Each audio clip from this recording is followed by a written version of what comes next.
What is ammonia and why is it so important? The answer is simple. This small molecule containing 3 atoms of hydrogen and 1 atom of nitrogen essentially feeds humanity, being a key component of the man-made fertilizers. A significant part of nitrogen in our bodies has its origins at chemical plants where nitrogen gas from air around us and hydrogen gas synthesized from fossil fuels are reacted to produce ammonia in a Haber-Bosch process, a technology that has been perfected over a century of industrial use worldwide. One might ask then, why do we need an alternative method if the current present industrial method is so good? The major reason is sustainability. To avoid the current very significant greenhouse gas emissions associated with the fertilizer industry, we need to transition ammonia synthesis to a carbon-neutral process. This can be realized at any scale in any part of the world, for example on a farm, and can be powered by the renewable energy only. If we can achieve this, ammonia can become an even more important commodity than it currently is. Being a small energy-rich molecule that is easy to liquefy, ammonia represents a carbon-free fuel which can be combusted in energies and turbines with the emission of pure nitrogen gas and water vapors only. This means that we can use ammonia to store abundant, essentially infinite, but heavily underused Australian renewable energy resources and transport them around the world instead of the fossil fuels. Over the last few years, we've been working at the Monash School of Chemistry to develop an electrochemical technology that would make this vision a reality. Similar to established technologies like batteries and hydrogen production, our electrochemical process requires a cell with 2 electrodes, such as this. On one side we have an anode that produces electrons and hydrogen ions, and on the other side we have a cathode that combines the hydrogen ions with renewable energy and nitrogen to make ammonia. These electrodes are separated in the middle by an electrolyte, which transfers the ions from one electrode to the other, and this is a very important component in this cell. In our previous work, we presented a new carrier that enables efficient transfer of the hydrogen ions from one side to the other, and demonstrated that this could be done continuously. Proving this was a significant technological step forward that was required for the development of a practical process. In our most recent research efforts, published this week in the journal Nature, we focused on the efficiency of the nitrogen conversion reaction to ammonia at the cathode. Although this reaction was discovered nearly 100 years ago, its importance was recognized only recently due to its potential to be run on renewable energy. However, its performance in terms of the efficiency and yield achieved previously had not been significantly high. Our aim is to bring it up to the levels needed for practical application. In particular, we focused on the 2 important aspects of the process, the electric to ammonia conversion efficiency, also known as the selectivity, and the stability in operation. To this end, we focused on the design of the electrolyte to optimize these factors.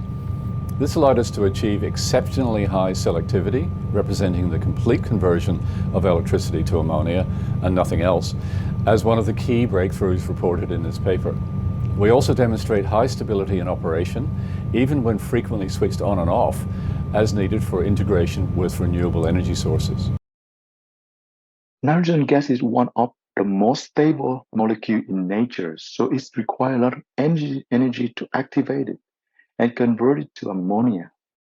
Electrochemically, this can only be achieved under conditions when lithium ion become lithium metal, which reacts with nitrogen to produce a compound called lithium nitride, which is in turn converted to ammonia. This presents the ideal scenario.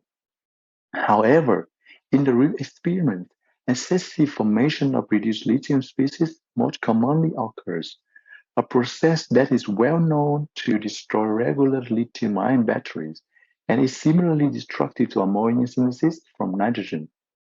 As a result, a significant portion of electricity is spent unproductively, meaning that the current-to-ammonia efficiency is lower than 100%, which makes the process not suitable for practical purposes.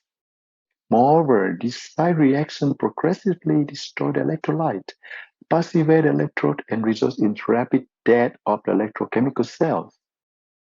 To solve this problem, we developed an electrolyte containing a specific ion, as described in our recent publication, that protect the operating cathode, and as a result, formation of any significant deposits on the electrodes is essentially completely suppressed, and its surface maintained active for the electrochemical conversion of nitrogen. This allows ammonia formation to occur at a very high rate, much higher than reported before, and at close to 100% current-to-ammonia efficiency. Since the electricity is now exclusively used for the nitrogen to ammonia conversions, no degradation processes can occur and process can operate stably on a long-time scale. This presents a very important, previously unachievable stepping stone toward a practical sustainable ammonia synthesis technology. Global demand for ammonia this year is around 200 million tonnes per annum, so it's a really substantial industry in its own right. And the world has taken about 100 years to build up that industrial ammonia industry. But if we look forward into the future, and if the world is to meet its goals of decarbonisation by 2050, then that green ammonia industry needs to grow to 3 or 4 times its current size. So the challenge we face is that we need to decarbonise a large existing industry whilst growing it by a factor of 3 or 4 times. It's a challenge that's at the same time both daunting and really exciting. And it was really in recognition of that challenge that a year ago, Professor MacFarlane and Dr. Simonov formed the company Jupiter Ionics. The reason for forming the company is to bring together the resources and the talent and the capability to take the discoveries that they've made at the lab bench and scale that up.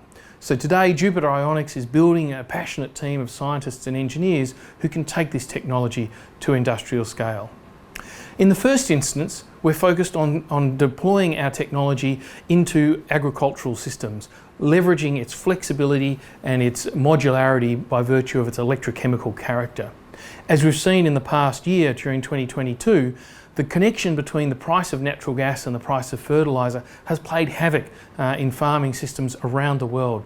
So we're hopeful that with Jupiter systems, we can not only deliver a significant carbon reduction into the farming system, we can also reduce the volatility in fertiliser prices, which is going to be better for the food system as a whole.